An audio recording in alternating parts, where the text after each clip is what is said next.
अस्सलाम वालेकुम, how are you my YouTube family. उम्मीद है कि आप सब ठीक ठाक होंगे। आज हम उर्दू में कर रहे हैं तख्लीकी लिखाई। दिए गए अल्फाज की मदद से सूरज के बारे में 5 जुमले लिखें। मशरिक़, मग़रिब, रोशनी, फल, पकते, अंधेरा, हरारत। स्टार्ट करते हैं। नंबर 1, सूरज मशरिक़ से निकलता है। इसमें मशरिक़ आ गया। सूरज रोशनी और हरारत का ज़रिया है। इसमें रोशनी और हरारत आ गया। सूरज मग़रिब में ग़ुरूब होता है। इसमें मग़रिब भी आ गया। नेक्स्ट लाइन है, अगर सूरज ना हो तो हर तरफ अंधेरा छा जाएगा।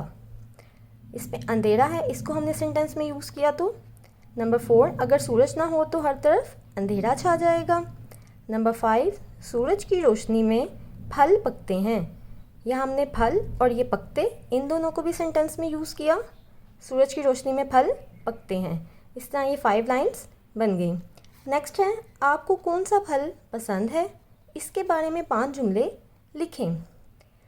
मुझे आम पसंद है। इसे फलों का बादशाह भी कहते हैं। हम सब जानते हैं कि आम को फलों का बादशाह कहा जाता है।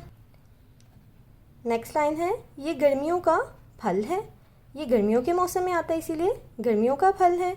नंबर 3, ये पीले रंग का होता है।